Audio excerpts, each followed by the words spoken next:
기자의 눈길을 담는 중앙대학교 미디어센터 시사 프로그램 시선을 담다.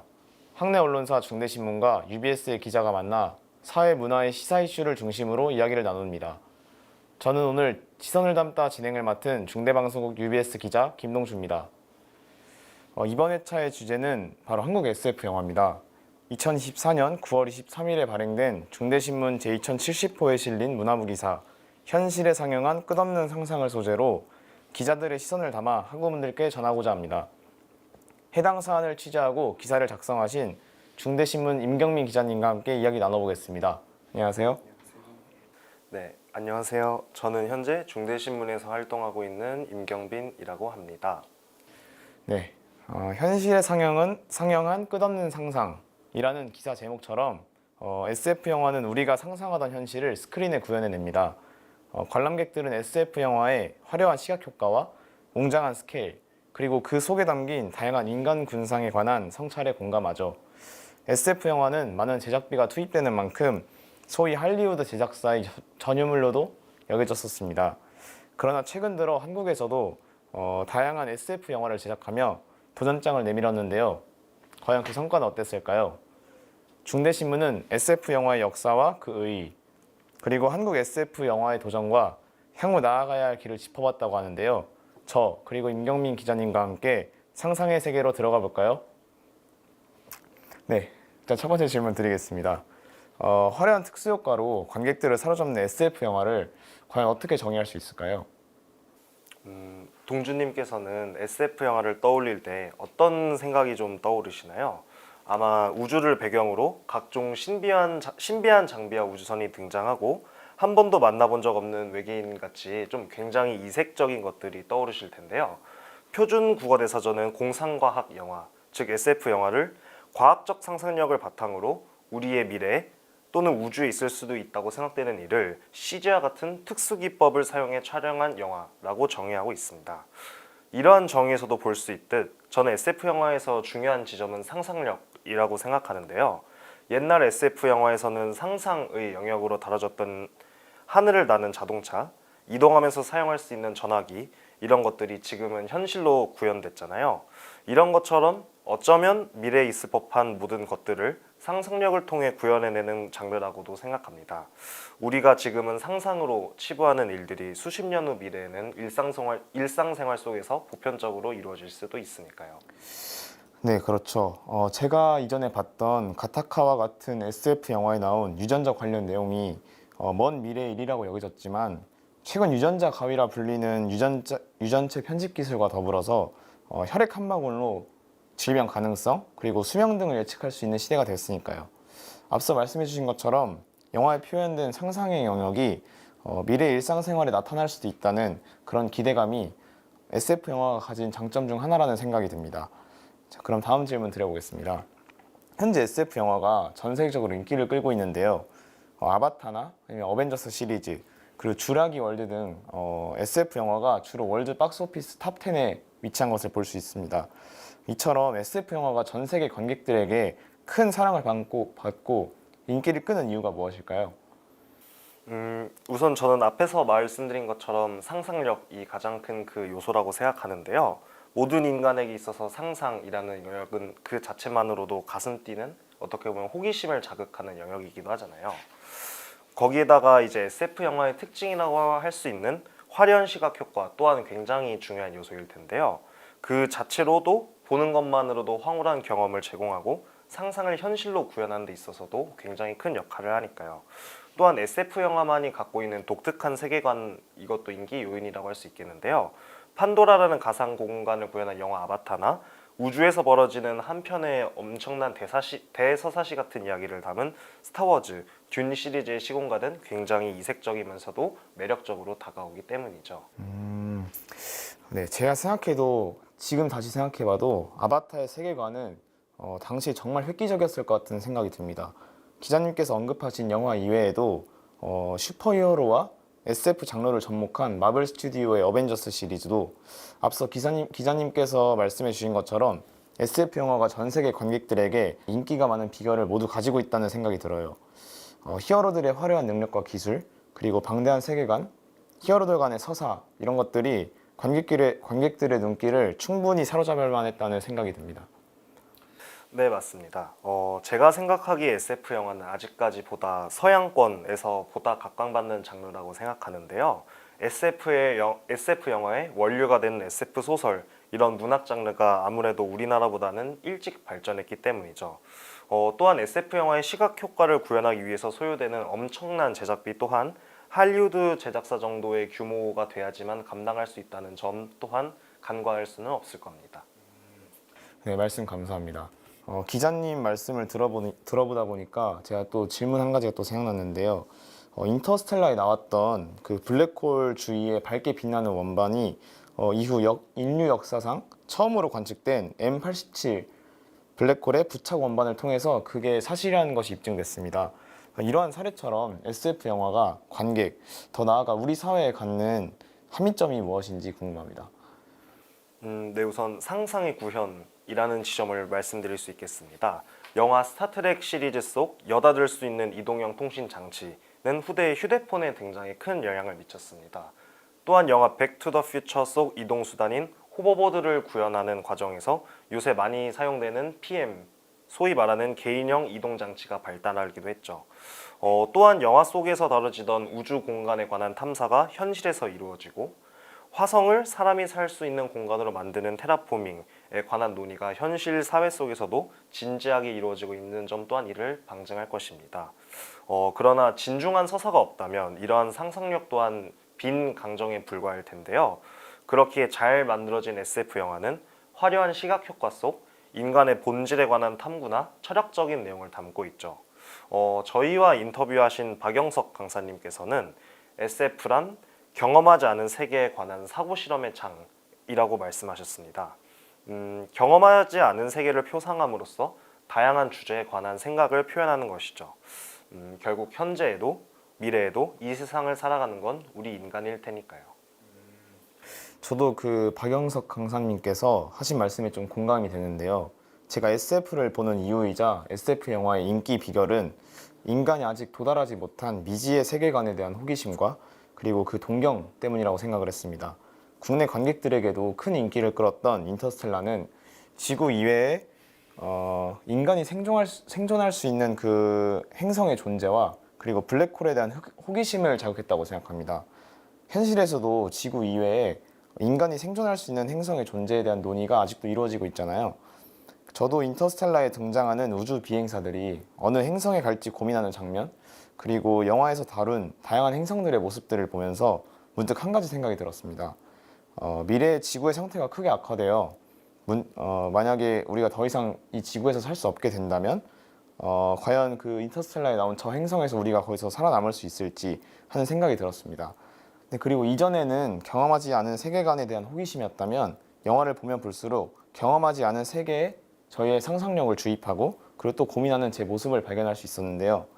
이러한 현상이 SF 영화가 저 같은 평범한 관객들에게도 영향을 줄 수 있다는 방증이라는 생각이 듭니다.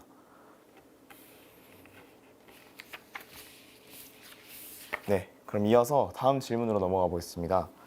SF 장르에 대한 전 세계적인 관심에도 불구하고 한국에서 제작한 SF 영화는 국내 관객들의 관심을 크게 받지 못하고 있습니다. 국내에서 1,000만 관객을 동원한 인터스텔라와 아바타, 그리고 약 480만 명의 관객을 동원한 마션과 같은 해외 SF 영화는 한국 관객들의 눈을 사로잡았는데 말이죠.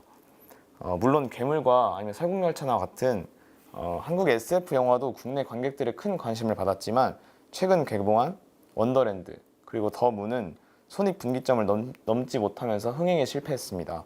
이처럼 최근에 국내에서 제작한 SF 영화가 인기를 끌지 못하는 이유는 무엇이라고 생각하시나요? 아까 말씀 주신 한국 SF 영화의 부진에 대해서 몇몇 영화인들은 한국인 SF 경험이 낮다라는 취지로 말씀하시기도 합니다.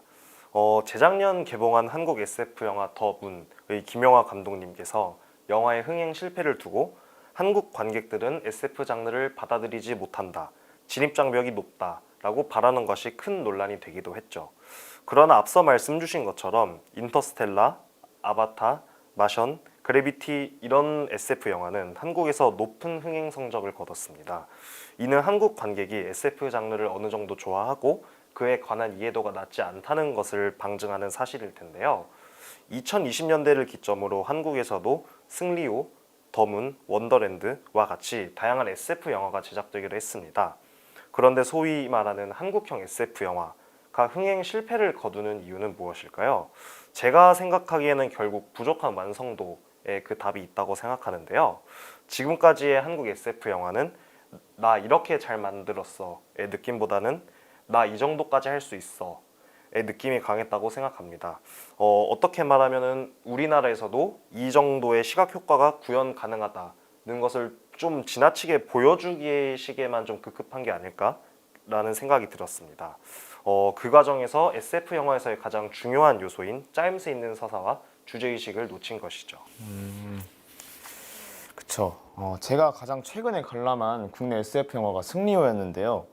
OTT 서비스를 통해서 시청할 수 있어서 편하게 킬링타임용으로 봤던 기억이 납니다. 처음에는 큰 기대를 하지 않고 봤었는데 보면서 들었던 생각은 우리나라의 CG 기술력이 굉장히 좋아졌다는 것이었습니다. 승리호에서 다루는 우주와 그리고 우주선의 모습, 액션씬을 보면서 해외 SF 영화와 비교해도 전혀 밀리지 않을 만큼 군더더기 없다는 모습을 보여줬다고 생각했어요. 하지만 영화를 보면서 제가 가장 크게 아쉬웠던 점은 SF 영화만의 특색 있는 내용과는 거리가 멀어 보였고 그리고 전개가 어떻게 될지 너무 보인다는 점이었습니다. 혹시 저만 이렇게 생각하는 건가요? 아니면은 다른 관객분들은 또 어떻게 생각하시는지 한번 여쭤보고 싶습니다. 네, 앞서 말씀 주신 것처럼 실제로 이런 승리와 같은 영화의 관람평은 굉장히 좋지 않은 편입니다. 이러한 평의 대부분을 좀 짚어보자면 이야기가 새롭지 못하고 개연성이 떨어진다는 것이 그 중요한 고일자일 텐데요. 할리우드 SF 영화를 접하며 한국 관객이 SF 장르를 바라보는 눈은 굉장히 높아졌습니다. 그런데 지금까지 공개된 한국 SF 영화는 이런 높아져 버린 한국 관객의 눈높이를 충족하지 못하는 것이죠. 또한 현실적인 어려움도 간과할 수 없는 요소일 텐데요. 근래 제작되는 할리우드 대작 SF의 영화의 경우 제작비가 기본적으로 2천억 원 정도 이상은 투입됩니다. 실제로 2022년 공개됐던 아바타 2 영화의 손익분기점은 당시 환율 기준으로 2조 5천억 원 정도에 달했었는데요. 이런 사실에 비춰봤을 때 과연 우리나라에서 이 정도의 제작비를 투자할 수 있는 환경이 조성되어 있을까요? 물론 한국 SF 영화 또한 국내 시장에서는 매우 큰 규모의 대략 2에서 300억 원 정도의 제작비가 투입되긴 하지만 제가 앞서 말씀드린 할리우드 영화와 비교하면은 매우 적은 수치에 불과합니다. 그렇기에 결국 시각 효과의 완성도, 이런 기술적인 요소 또한 할리우드 SF 영화에 비하면 상대적으로 부족해 보일 수밖에 없는 지점이기도 하죠. 그래도 국내의 기술력 또한 점차 진일보하고 있고 최근 OTT 서비스를 필두로 소위 말하는 K영화에 관한 관심이 올라가고 있기에 이러한 현실적인 제작 여건에 있어서의 어려움은 앞으로 어느 정도 개선될 여지가 있지 않을까라고 생각합니다. 네, 그렇다면 혹시 기자님께서 생각하시는 해외 웰메이드 SF 영화에는 어떤 것이 있나요? 그리고 해당 영화와 그리고 또 한국 SF 영화와의 차이점이 무엇인지 한번 말씀 들어보고 싶습니다. 네, 우선 제가 생각하는 해외 웰메이드 SF 영화로는 스타워즈와 스타트렉 시리즈를 꼽을 수 있을 것 같습니다. 이 두 시리즈는 우주에서 펼쳐지는 모험과 전쟁을 주요 소재로 하는 스페이스 오페라 장르의 대표 주자라고 할 수 있는데요. 감히 일개 개인으로선 상상조차 하기 힘든 방대한 세계관을 영화 속에 잘 녹여내어 수많은 팬들을 매료시키는 시리즈라고 할 수 있겠습니다. 또한 우리에게 생각할 지점을 주는 영화로는 인터스텔라나 블레이드 러너 2049, 컨택트 등의 영화를 들 수 있을 것 같은데요. 인터스텔라의 경우 우주 탐사가 중요한 내용이지만 영화 속에서 가장 부각되는 주제의식은 부성애와 가족입니다. 블레이드 러너 2049 또한 화려한 시각 효과 속 주인공의 선택에 관한 도덕적 질문이나 각종 철학적인 레퍼런스 등이 등장해서 관객에게 굉장히 깊은 사유의 폭을 제공하기도 하는데요. 이외에도 컨택트와 같은 명작 SF 영화는 소통과 화합의 가치, 인간 내면에 관한 성찰적 탐구의 시각을 제공하기도 합니다. 제가 앞서 말씀드린 영화들의 특징으로는 평면적이지 않고 다층적인 이야기의 플롯을 꼽을 수 있을 것 같은데요. 또한 영화의 주제의식도 명확하고 플롯 전개도 개연성이 높으며 우리에게 생각할 지점을 많이 주는 작품이라고 일컬을 수 있을 것 같습니다. 제가 앞서 말씀드린 이러한 영화의 특성을 비춰봤을 때 화려한 시각 효과를 구현하는 데 치중하는 한국 SF 영화와 그런 점에 있어서 차이점이 보인다고도 말씀드릴 수 있겠네요. 네, 지금까지 기자님께서 말씀하신 내용을 종합해봤을 때 시각 효과에만 몰두한 채 이야기 구성에 큰 신경을 쓰지 않는 점을 한국 SF 영화의 문제점으로 보신 것 같습니다. 앞으로 이러한 현상이 만약에 지속될 경우에 한국 SF 영화 산업과 관련해서 혹시 우려되는 부분이 있다면 어떤 것일까요? 제가 우려하는 지점은 더 이상의 한국 SF 영화가 제작되지 않는 것입니다.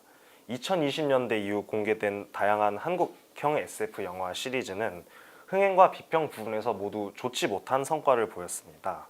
이는 투자자 및 제작자로 하여금 SF 장르에 도전하는 것을 꺼리게 만들 수밖에 없는 요소로 작용할 텐데요. 다양한 작품이 제작되어야 장르적 기반을 닦고 대중에게 다가갈 수 있을 텐데 이처럼 제작 여건 자체가 위축돼 버린다면 앞으로는 한국 SF 영화 자체를 만나기 힘들어질 수도 있으니까요.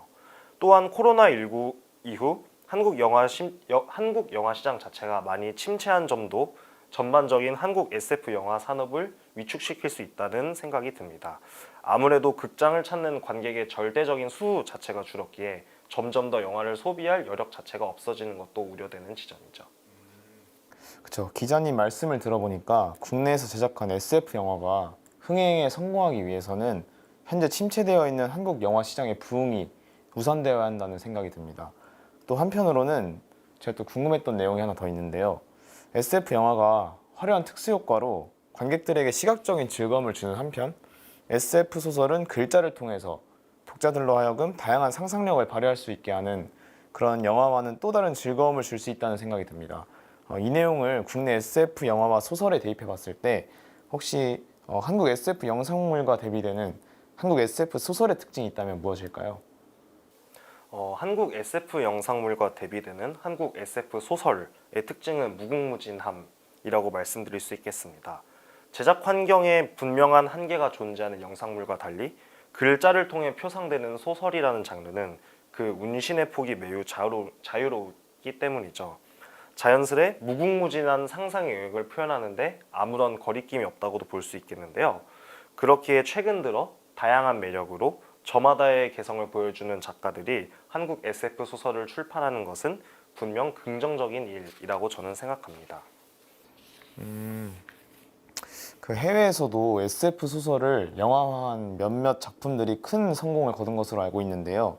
국내에서도 큰 인기를 끌었던 마션, 그리고 메이즈 러너 시리즈 등이 영화 개봉 이후에 소설의 판매량 또한 급증한 것으로도 알고 있고요. 그렇다면 한국도 마찬가지로 SF 소설의 영화화를 한번 고려해 볼 만하지 않을까요? 제가 앞서 한국 SF의 문제점으로 새롭지 못한 이야기를 꼽았는데요. 이에 반해 한국 SF 소설은 참신한 이야기들로 무정했다고 저는 생각합니다. 김초엽 작가의 우리가 빛의 속도로 갈 수 없다면, 천선한 작가의 천개파랑, 이러한 한국 SF 소설은 우리가 현재 마주한 남녀 갈등, 인구 감소, 인공지능의 등장과 같은 사회적 화두를 참신한 시각으로 풀어냅니다. 일상에서 한 번쯤은 접해봤을 소재를 새로운 시각으로 풀어내는 것, 자연스럽게 독자를 매료할 수밖에 없는 지점일 텐데요. 또한 한국 SF 소설은 주류 미디어에서는 상대적으로 다루기 꺼려하던 소수자에 관한 이야기를 가감없이 전개하고 있다는 것도 특징으로 볼 수 있을 것 같습니다.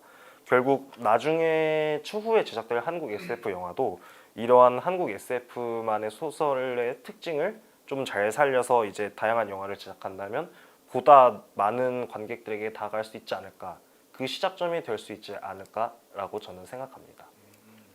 기자님 말씀처럼 대중들이 한국 SF 소설에도 많은 관심을 기울여 준다면 참신한 이야기로 무장한 SF 소설이 영화화돼서 극장에서 우리를 기다릴 수 있을 거라는 기대감이 듭니다. 이제 그럼 마지막 질문 드려보겠습니다.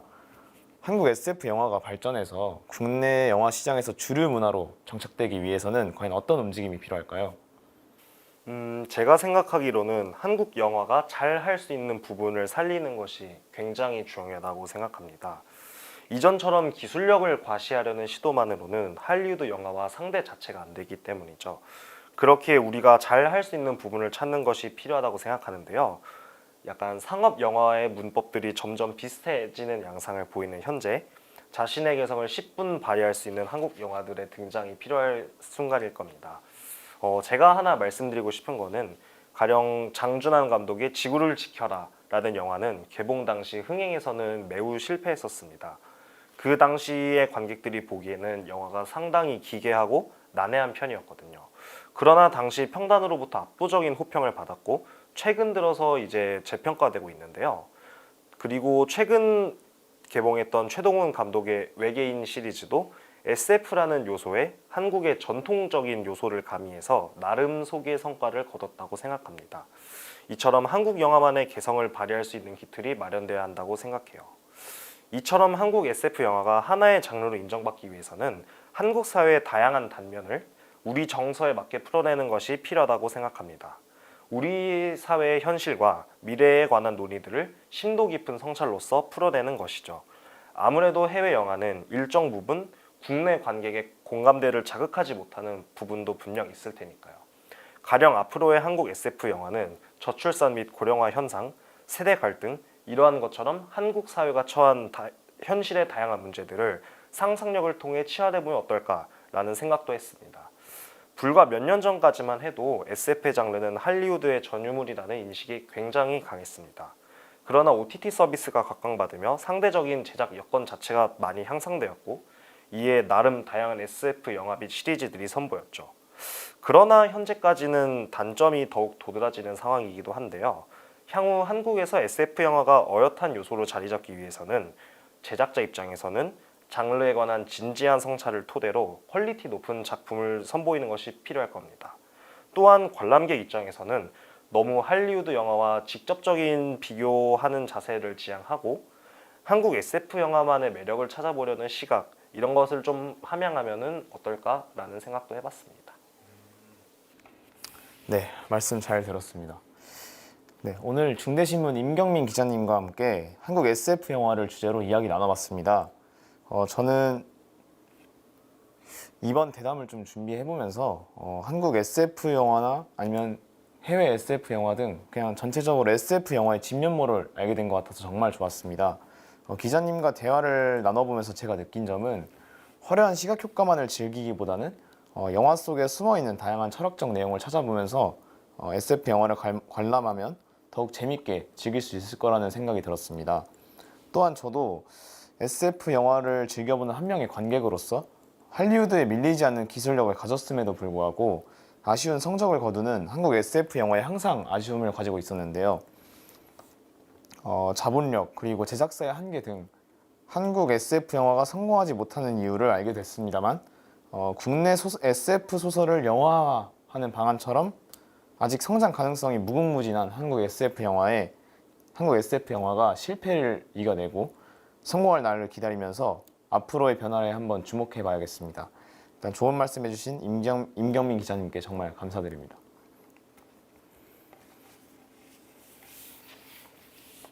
네, 그럼 다음으로 임경민 기자님 소감 한 말씀 부탁드립니다. 네, 우선 오늘 굉장히 좋은 자리 마련해 주셔서 대단히 감사하다는 말씀 드리고 싶고요. 저로서도 이전에 썼던 기사 내용들을 되돌아보면서 개인적으로 제 생각의 폭을 넓힐 수 있었던 기회가 됐던 것 같아서 뜻깊었습니다. 서두에서 말씀드린 것처럼 옛날 SF 영화에서 상상의 영역으로 치부되는 일들이 지금은 현실 속에 구현되어 있습니다. 과연 멀지 않은 미래에는 얼마나 더 많은 일들이 우리 삶 속에 자리할까요?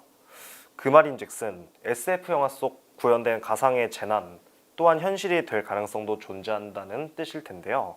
지구온난화를 위시한 다양한 환경 문제나 전 세계적으로 발생하고 있는 전쟁은 비단 영화 속만의 일은 아닐 겁니다. 이러한 면에서 SF 영화는 현재 우리 사회에 관한 성찰을 제공하기도 하죠. 영화 인터스텔라에서는 우린 답을 찾을 것이다, 늘 그랬듯이 라는 대사가 등장합니다. 이처럼 SF 영화 속에 그 답이 있진 않겠지만 그 현실의 문제를 해결해 나갈 답을 찾을 수 있는 실마리 정도는 SF 영화가 제공할 수 있지 않을까라는 생각도 해봅니다. 이에 이 영상을 보시는 분들께서도 다양한 SF 영화를 접하시며 상상의 저변을 넓히고 자신만의 세계를 펼쳐나가시길 바랍니다. 감사합니다. 지금까지 기자의 눈길을 담는 중앙대학교 미디어센터 시사 프로그램 시선을 담다였습니다. 시청해주신 여러분 정말 감사합니다.